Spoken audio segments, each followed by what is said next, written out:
Oh, look at that for a shot. Moved around in the crease and then Virat Kohli just went bang. Hello. Looks like he checked his shot. Well, once Minoff was up in the circle, he was always going there. It's low, it's hard, and it's four. Don't give up India with this man at the crease. Did I say it's too early? 83. Well, Virat's out there. Needs to go. He needs to go now, and he needs to go large. Chapter 19 trial of warrant cases bye magistrate. इसके total 13 sections हैं, section 238 से लेके 250 तक। इसके 3 parts हैं, चलिए cover करते हैं इसको। Trial by magistrate starts from section 238। इस बात को याद रखें कि ये 238 से शुरू होता है और 250 तक खत्म होता है। चैप्टर 19 में 13 सेक्शंस हैं, जिसे 3 हिस्सों में डिवाइड किया गया है। स्टार्टिंग में जो क्रिकेट का क्लिप था वो ये ट्रिक था कि 13 रन को 3 बॉल में लेने हो तो कैसे लेंगे। पहले छक्का मारा, दूसरे में चौका लिया और तीसरी बॉल पर 3 रन। बेसिकली चैप्टर ए, बी और सी में बांटा गया है। अब मजिस्ट्रेट की कोर्ट में ट्रायल कैसे शुरू किया जाता है, इसके बेसिकली सिर्फ 2 ही तरीके हैं। केस की शुरुआत पुलिस की रिपोर्ट पर की जाती है या पुलिस के अलावा किसी भी रिपोर्ट पेश की जा सकती है। मतलब ट्रायल या पुलिस की रिपोर्ट पे या पुलिस के अलावा किसी भी रिपोर्ट पे शुरू की जा सकती है। जो तीसरा पार्ट है वह सिर्फ कंक्लूजन ऑफ ट्रायल है। हमें इस बात को जरूर याद रखना है कि चैप्टर 19 मजिस्ट्रेट की कोर्ट में जो ट्रायल है वह सेक्शन 238 से शुरू होता है। क्योंकि अगर आप अपना ट्रिक याद करेंगे कि पहली बॉल पे 6 रन लिए हैं तो सेक्शन 238 से 243 तक पहला पार्ट बन जाता है। ऑटोमेटिकली सेकंड पार्ट सेक्शन 244 से शुरू होता है और अगर आप 4 रन ऐड करते हैं तो सेक्शन 247 बन जाता है। इसी तरीके से थर्ड पार्ट 248 से शुरू होता है और 3 रन ऐड करने पे 250 बन जाता है। तो इस ट्रिक के साथ आपको आज ही ये सारे सेक्शंस याद हो जाएंगे। वीडियो को दोबारा देखें, ट्रिक भी याद हो जाएगा, सेक्शंस भी याद हो जाएंगे। मैजिस्ट्रेट की कोर्ट में केस की शुरुआत पुलिस की रिपोर्ट द्वारा की जाती है। धारा 238 के तहत धारा 238 को धारा 207 के साथ जरूर लिखें। किसी भी केस को मजिस्ट्रेट की कोर्ट में कैसे चलाया जा सकता है, इसका जो पहला तरीका है वो हम कवर कर रहे हैं कि पुलिस रिपोर्ट द्वारा। अब इस बात को लिखते वक्त ये जरूर लिखें कि पुलिस रिपोर्ट जो है वो सेक्शन 2R ऑफ CRPC में दी गई है, बताई गई है और ये पुलिस रिपोर्ट मजिस्ट्रेट को फॉरवर्ड की जाती है अंडर सेक्शन 173 सबसेक्शन 2। आंसर की शुरुआत ऐसे करने से आपको फुल मार्क्स मिलने के चांसेस बन जाते हैं। अब आते हैं इसका पहला सेक्शन 238 को लिखें। पुलिस की रिपोर्ट को जब मजिस्ट्रेट को फॉरवर्ड की जाती है तो मजिस्ट्रेट सबसे पहली चीज क्या करता है, वह देखता है कि क्या धारा 207 की पालना की गई है। अब सेक्शन 238 हम कवर कर रहे हैं तो धारा 207 भी हमको आनी चाहिए। धारा 207 कहती है कि अक्यूज्ड को मतलब आरोपी को पुलिस की रिपोर्ट और उसके साथ अगर कोई दस्तावेज हैं, डॉक्यूमेंट्स हैं तो उसकी भी एक कॉपी आरोपी को दी जाए। अरे तभी तो आरोपी जो है, अक्यूज्ड जो है, वह अपना डिफेंस तैयार कर पाएगा। सेक्शन 238 की डायरेक्ट लैंग्वेज जो है वो आपकी स्क्रीन के सामने है, जिसको हम अभी कवर कर चुके हैं। धारा 238 के बाद अब हम कवर करते हैं धारा 239। 239 हमें इन्फॉर्म करती है when accused shall be discharge. Police की रिपोर्ट मजिस्ट्रेट की कोर्ट में दाखिल होने पर सेक्शन 239 हमें इन्फॉर्म करता है कि मजिस्ट्रेट पुलिस की रिपोर्ट की जांच करेगा कि डॉक्यूमेंट की कॉपी जो है सेक्शन 173 के अकॉर्डिंगली अक्यूज्ड को दे दी गई है या नहीं। इस बात को सुनिश्चित करने के बाद जांच करने पर मजिस्ट्रेट को अगर लगे कि आरोपी को सुनने की जरूरत है तो ही उसको सुनवाई का मौका देगा कि भाई अपनी बात रखें। और अगर मजिस्ट्रेट को लगे कि आरोप बेबुनियाद है, ग्राउंडलेस है, तो अक्यूज्ड को आरोपों से बरी कर देगा, जिसे कहते हैं कि ही शैल डिस्चार्ज द अक्यूज्ड। लेकिन ऐसा डिसीजन उसने क्यों लिया है, मतलब मजिस्ट्रेट द्वारा आरोपी को बरी करने का जो कारण है वह रिकॉर्ड करेगा मतलब फाइल में लिखित रूप में देगा। एक केस कवर करते हैं, state of Uttar Pradesh versus Jitendra Kumar Singh. ये 1987 का केस है। इस केस में जो डॉक्यूमेंट्स थे वो सफिशिएंट थे, एविडेंस कि जो आरोप लगे हैं वह डेफिनेटली उसके ऊपर केस बनता है। लेकिन इस डॉक्यूमेंट का जिक्र ना करते हुए मजिस्ट्रेट ने आरोपी को सिर्फ इस बना पर बरी कर दिया कि स्टेट की तरफ से कोई नहीं आया, कोई एडवोकेट नहीं आया, इसीलिए केस को डिस्चार्ज किया जाता है।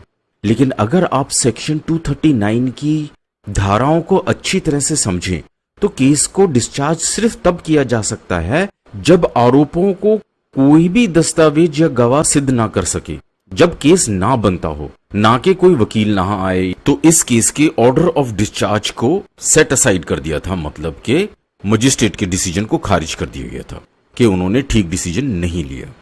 मजिस्ट्रेट की कोर्ट में पुलिस रिपोर्ट द्वारा केस चलाने पर पहले तो धारा 238 के तहत ये देखा जाता है कि धारा 207 की पालना की गई है या नहीं, मतलब अक्यूज्ड को डॉक्यूमेंट दिए गए हैं या नहीं भाई। और फिर डॉक्यूमेंट की जांच करने पर अगर मजिस्ट्रेट को लगता है कि आरोप बेबुनियाद हैं, तो आरोपी को मतलब अक्यूज्ड को आरोपों से बरी कर दिया जाता है। और नेक्स्ट सेक्शन 240 आता है। इसमें फ्रेमिंग ऑफ चार्जेस किए जाते हैं, मतलब चार्जेस को फ्रेम किया जाता है। इसके दो भाग हैं जिसे हम अभी कवर करते हैं। सेक्शन 240 का सबसेक्शन 1 हमें इन्फॉर्म करता है CEH, मतलब मजिस्ट्रेट जो है वो चेक करेगा, कंसिडर करेगा, एग्जामिन करेगा, हियर करेगा मतलब सुनवाई करेगा, और उसे अगर ऐसा लगता है कि ये जो आरोप लगे हैं ये सही हैं, अनुमान लगाने की वजह बनती है, वह प्रिज्यूम करेगा कि उसने अपराध किया है। और 3 चीजें आगे बताता है कि केस आगे बढ़ेगा अगर मजिस्ट्रेट की पावर है उस केस की सुनवाई करने की। दूसरा, मजिस्ट्रेट द्वारा उस पर सजा दी जा सकती है। और तीसरी बात, चार्जेस को फ्रेम किए जाएंगे। ये तो हो गया सबसेक्शन 1। और सबसेक्शन 2 हमें इन्फॉर्म करता है सेक्शन 240 का, जो चार्जेस मजिस्ट्रेट द्वारा फ्रेम किए गए हैं as per the police report, उसे पढ़ेगा, एक्सप्लेन करेगा आरोपी को। और सबसे इंपॉर्टेंट बात, आरोपी से पूछा जाएगा कि वह अपने अपराध को कबूल करता है या अपने आप को डिफेंड करने के लिए केस को आगे बढ़ाया जाए। सेक्शन खत्म होने पे मैं इसको जरूर पढ़ता हूं ताकि हमारी रिवीजन साथ साथ जरूर होती रहे। सो chapter 19 trial of warrant cases before a magistrate कैसे शुरू होता है? On a police report. Police report में सबसे पहले क्या चेक करते हैं? सेक्शन 238 कहता है कि कंप्लायंस चेक करते हैं 207 का, और अगर अक्यूज्ड गिल्टी नहीं है तो उसको डिस्चार्ज कर दिया जाता है पहली ही हियरिंग में। ये बात सेक्शन 239 इन्फॉर्म करता है। और 240 इन्फॉर्म करता है कि अगर लगता है कि चार्जेस ठीक लगे हैं, अनुमान लगाया जाता है, तो फ्रेमिंग ऑफ चार्जेस किए जाते हैं। और नेक्स्ट सेक्शन 241 ये कहता है conviction on plea of guilty, इसे भी चेक कर लेते हैं। सेक्शन 241 छोटा सा सेक्शन है लेकिन बड़ा ही इंपॉर्टेंट है। शुरुआत इस बात से होती है कि if the accused pleads guilty, अगर आरोपी अपना आरोप कबूल कर लेता है। अगली लाइन लोग अपने आप अज्यूम कर लेते हैं कि उसने अपना आरोप कबूल कर लिया है तो भाई केस खत्म।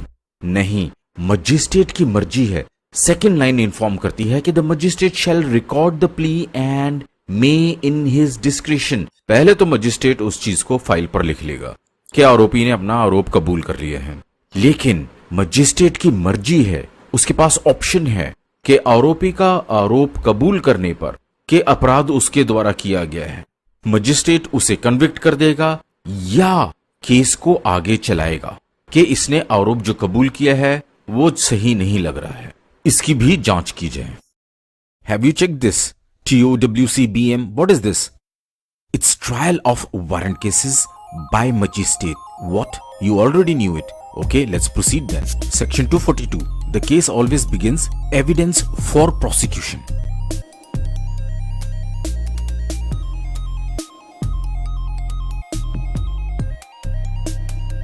सेक्शन 242 का सबसेक्शन 1 बहुत ही आसान सी बात कर रहा है, बस आपको ध्यान से सुनना है। पहली लाइन कहती है कि if the accused refuses to plead or does not plead or claims to be tried, शुद्ध हिंदी में बोले तो अभियुक्त अभिवचन करने से इनकार कर देता है, यह अभिवचन नहीं करता है या विचारण किए जाने का दावा करता है, या मजिस्ट्रेट धारा 241 के अधीन दोषहित नहीं करता है, मतलब दोषी नहीं ठहराता है, इन सभी परिस्थितियों में केस तो चलेगा ही और मजिस्ट्रेट अगली तारीख तय कर देगा फॉर एग्जामिनेशन ऑफ विटनेसेस, मतलब जो गवाही दी गई है उसकी जांच के लिए गवाहों को बुलाया जाएगा। ऐसा करने से पहले मजिस्ट्रेट अक्यूज्ड को, अभियुक्त को सभी स्टेटमेंट की कॉपी जो पुलिस ने रिकॉर्ड की है अपनी इन्वेस्टिगेशन के दौरान वो अक्यूज्ड को प्रोवाइड करेगा। नेक्स्ट सबसेक्शन 2 ऑफ सेक्शन 242, ये हमें इन्फॉर्म करता है कि मजिस्ट्रेट में, अब में का मतलब होता है उसकी मर्जी है, प्रोसिक्यूशन की एप्लीकेशन पर किसी भी गवाह को सम्मन भेज सकता है कि वो कोर्ट में आए और कोई भी चीज या दस्तावेज जो मंगाया गया है उसको कोर्ट में लेके आए। नेक्स्ट सबसेक्शन 3 ऑफ 242 हमें इन्फॉर्म करता है कि मजिस्ट्रेट जो अगली तारीख तय करता है उस पर प्रोसिक्यूशन साइड के सभी गवाहों को बुला सकता है। नेक्स्ट कंडीशन ये है कि वह क्रॉस एग्जामिनेशन की परमिशन भी दे सकता है और किसी भी गवाह की जांच को टाल सकता है कि बाद में जांच करेंगे अगर जरूरत पड़ी तो। चलो फिर से रिवाइज करते हैं। पुलिस की रिपोर्ट मजिस्ट्रेट की कोर्ट में दर्ज होने पर सबसे पहले सेक्शन 238 कहता है कि मजिस्ट्रेट चेक करेगा कि कंप्लायंस ऑफ सेक्शन 207 हुई है कि नहीं, मतलब अभियुक्त को उसकी कॉपी मिली है कि नहीं कि उसके ऊपर क्या आरोप लगे हैं। Next section 239, accused shall be discharged अगर मजिस्ट्रेट को लगे कि आरोप बेबुनियाद हैं। नेक्स्ट सेक्शन 240, अगर मजिस्ट्रेट को लगे कि आरोप बेबुनियाद नहीं है तो framing of the charges will be done. Section 241 कहता है कि अगर वह आरोप को कबूल कर लेता है तो मजिस्ट्रेट कैन कन्विक्ट हिम, लेकिन अगर ऐसा नहीं होता है तो केस चलेगा। सेक्शन 242 कहता है कि एविडेंस फॉर प्रोसिक्यूशन सबसे पहले ली जाएगी, प्रोसिक्यूशन साइड के गवाहों को लिया जाएगा। और सेक्शन 243 एविडेंस फॉर डिफेंस, मतलब डिफेंस वालों की तरफ का अब गवाहों की जांच की जाएगी। एविडेंस फॉर प्रोसिक्यूशन हम कवर कर चुके हैं, अब हम कवर करते हैं एविडेंस फॉर डिफेंस। सेक्शन 243 का सबसेक्शन 1, अक्यूज्ड जो है वो अपना डिफेंस पेश करेगा, एविडेंस देगा कि वह बेगुनाह है और अपना रिटन स्टेटमेंट देगा जिसे मजिस्ट्रेट जो है वो फाइल कर देगा। सिंपल सी बात। लेकिन subsection 2 of 243 is very important. Accused अपना डिफेंस देने के बाद मजिस्ट्रेट को रिक्वेस्ट कर सकता है कि किसी भी पर्सन, व्यक्ति को या किसी भी चीज या डॉक्यूमेंट को कंपेल करे कि वह कोर्ट में आया जाए। फॉर एग्जामिनेशन और क्रॉस एग्जामिनेशन का मतलब है कि उसे बुलाया जाए और उसका बयान लिया जाए, और अगर उसने कोई ऑलरेडी बयान दिया हुआ है तो उसके बयान की जांच के लिए उसको कोर्ट में बुलाया जाए ताकि उसका क्रॉस एग्जामिनेशन करके पता लगाया जा सके वह सच कह रहा है या नहीं। अक्यूज्ड की रिक्वेस्ट पर मजिस्ट्रेट जो है वो डेफिनेटली ऑर्डर कर देगा कि भाई फलां फलां व्यक्ति को कोर्ट में बुलाया जाए या डॉक्यूमेंट या कोई चीज पेश की जाए। लेकिन अगर मजिस्ट्रेट को लगता है कि ऐसा करना जरूरी नहीं है, सिर्फ कोर्ट का टाइम वेस्ट किया जा रहा है, तो मजिस्ट्रेट मना कर सकता है। इसको चार्ट सिस्टम से हम रिवाइज करते हैं। सेक्शन 243 का सबसेक्शन 1, अक्यूज्ड अपना डिफेंस लाएगा, अपना एविडेंस लेके आएगा और जो रिटन स्टेटमेंट लेके आएगा उसको मजिस्ट्रेट फाइल कर लेगा। सिंपल। लेकिन सेक्शन 243 का सबसेक्शन 2 कहता है अक्यूज्ड कोर्ट को रिक्वेस्ट करके कंपेल कर सकता है किसी भी व्यक्ति या चीज या डॉक्यूमेंट को कोर्ट में लेके आए।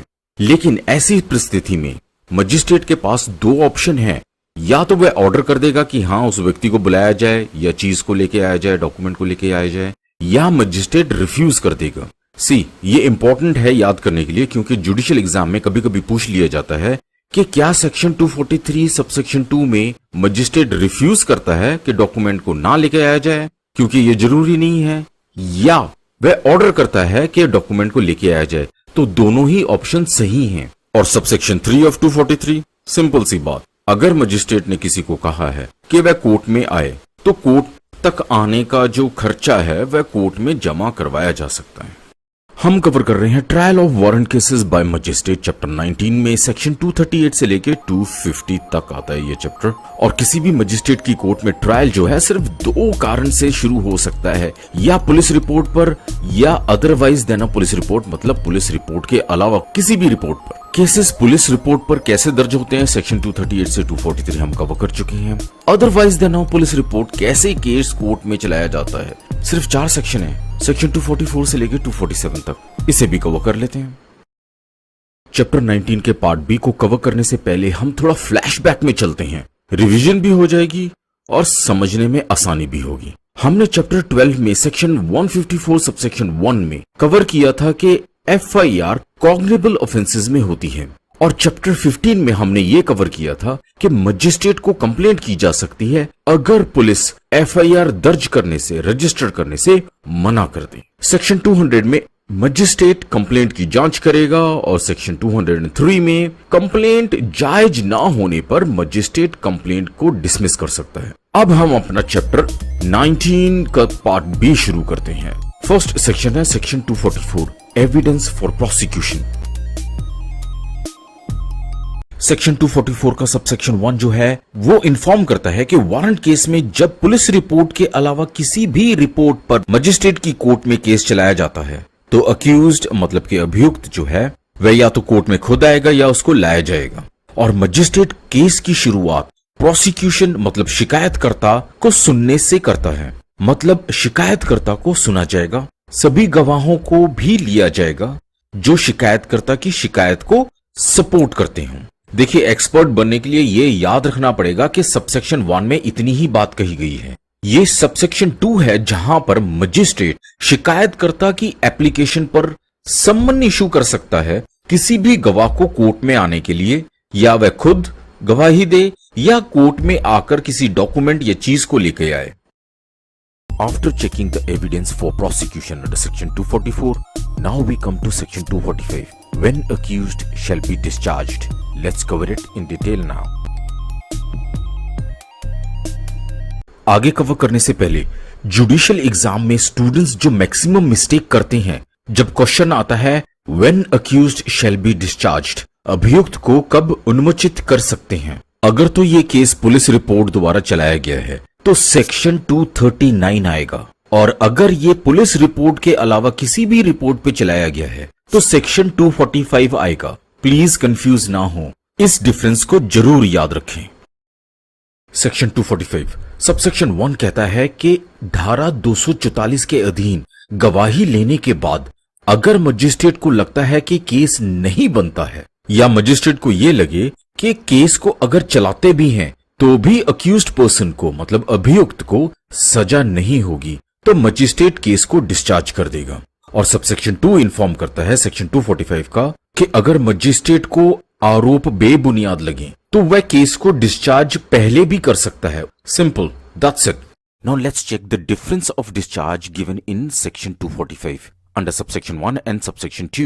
Discharge under subsection 1 of 245 can be passed when magistrate finds that no case has been made out. And discharge under subsection 2 of 245 can be passed when magistrate considers charge to be groundless. This is where the difference stands when you give judicial examination. So this channel Jai Law Classes makes the difference. Section 244 informs that the evidence for prosecution shall be taken, and Section 245 informed when accused shall be discharged if the complaint is groundless, and Section 246 informs us procedure where the accused is not discharged.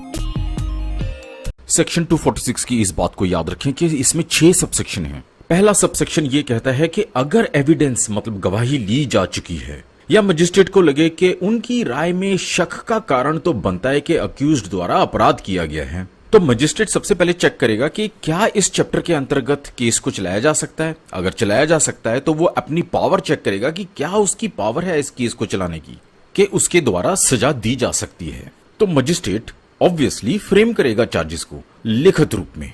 और subsection 2 बताता है कि charges shall be red and explained, मतलब जो charges frame किए गए हैं magistrate द्वारा वह उसको पढ़ के अक्यूज्ड पर्सन को सुनाएगा कोर्ट में, तथा उससे पूछेगा क्या तुम गिल्टी हो, क्या तुम अपना जुर्म कबूल करते हो या डिफेंस चाहते हो।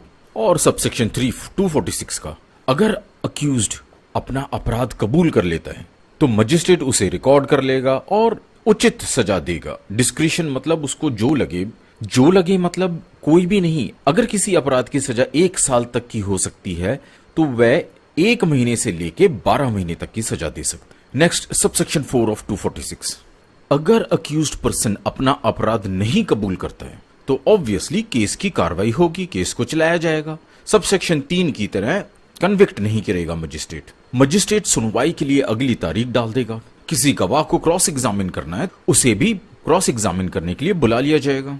और जैसा कि अक्यूज्ड पर्सन को लगे तो वो एक लिस्ट गवाहों की दे सकता है जिसको क्रॉस एग्जामिन किया जाए या री एग्जामिन किया जाए, और ऐसा करने के बाद उनको डिस्चार्ज कर दिया जाएगा। सबसेक्शन 6, जिन गवाहों की गवाही लेनी बाकी रह गई है उनको भी एग्जामिन और क्रॉस एग्जामिन किया जाएगा तथा उन गवाहों को भी डिस्चार्ज कर दिया जाएगा। So after taking the evidence for prosecution under section 244, 245 says the accused can be discharged, and 246 says when the accused is not discharged. And now we come to section 247 where it says evidence for defense. Section 247 कहता है कि जब charges frame कर दिए जाते हैं तो accused person को कहा जाता है कि भाई अपना डिफेंस लेके आइए, अपने सपोर्ट में गवाह लेके आइए, तथा सेक्शन 243 के जो प्रोविजंस हैं वो भी एप्लीकेबल होंगे। तो सेक्शन 247 हमें क्या इन्फॉर्म करता है? चार्जेस फ्रेम होने के बाद अक्यूज्ड पर्सन अपना डिफेंस मतलब गवाह लेके आएगा और गवाह की जांच होगी। ये भी एक ट्रिक है, याद करने का तरीका है। Trial of warrant cases by magistrate starts from section 238 and ends with section 250.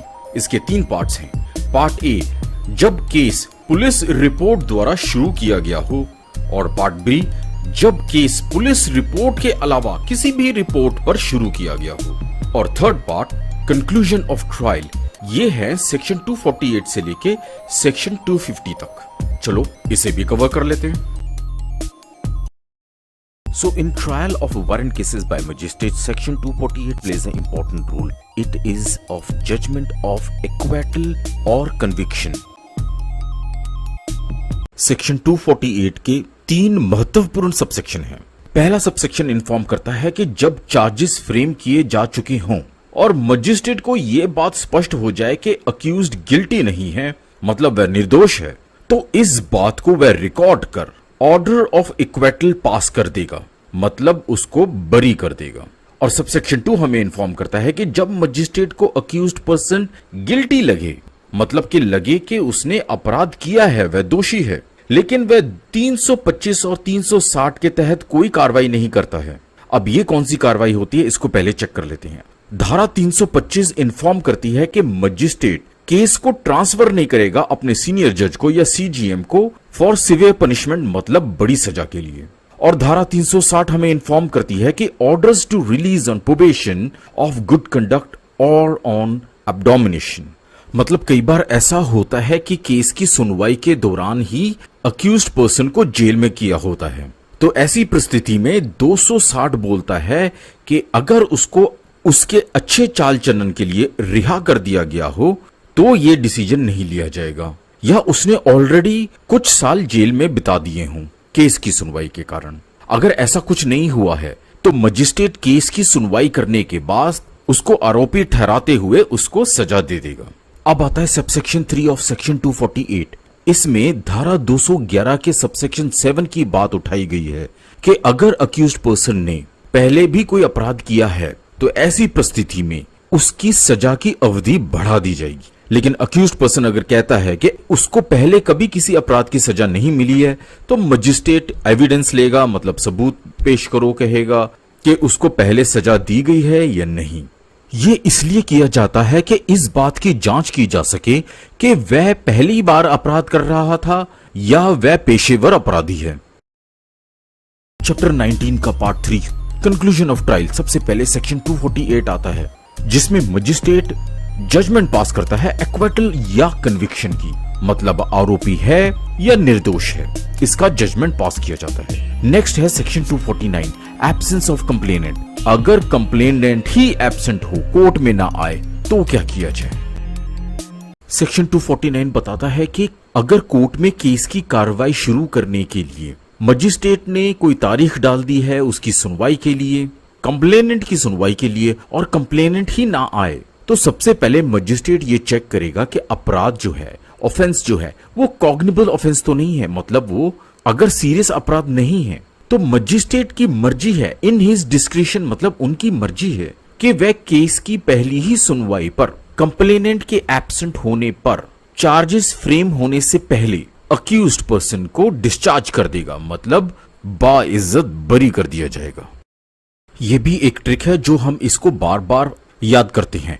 Chapter 19 का पार्ट सी सेक्शन 248 मजिस्ट्रेट या एक्विट करेगा या कन्विक्ट करेगा। सेक्शन 249 अगर कंप्लेनेंट ही एब्सेंट है और ऑफेंस नॉन कॉग्निबल है तो मजिस्ट्रेट अक्यूज्ड पर्सन को बरी कर देगा। और इस चैप्टर का last section section 250 compensation for accusation without reasonable cause, इसके 8 सबसेक्शन हैं।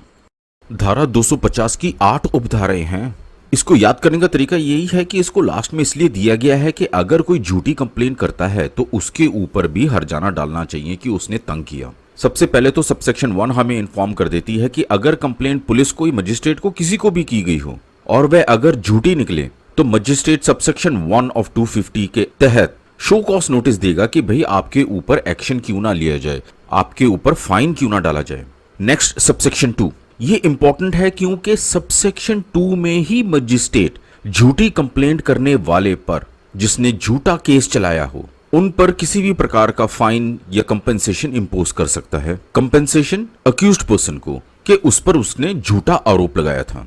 नेक्स्ट है सबसेक्शन 3, ये हमें इन्फॉर्म करता है कि कोर्ट द्वारा फाइन लगाने के बाद अगर प्लेंटिफ शिकायतकर्ता फाइन नहीं देता है तो कोर्ट शिकायतकर्ता प्लेंटिफ को 30 दिन के लिए साधारण कारावास की सजा दे सकती। ये 30 दिन मैक्सिमम है, मतलब मिनिमम 1 दिन की सजा भी हो सकती। अब आते हैं सबसेक्शन 4 के ऊपर। ये कहता है कि धारा 250 के सबसेक्शन 3 के तहत अगर किसी को सिंपल इम्प्रिजनमेंट हुई है तो सेक्शन 68 और 69 आईपीसी के भी लागू हो जाते हैं। अब ये क्या होते हैं, इनको कवर कर लेते हैं। 68 जो है वो ये कहता है कि इम्प्रिजनमेंट को कैंसिल किया जा सकता है अगर वो फाइन दे दे, और 69 कहता है कि अगर पार्ट पेमेंट करता है तो उसके प्रोपोर्शनेटली, मतलब उसके आधार पर सजा को कम किया जा सकता है।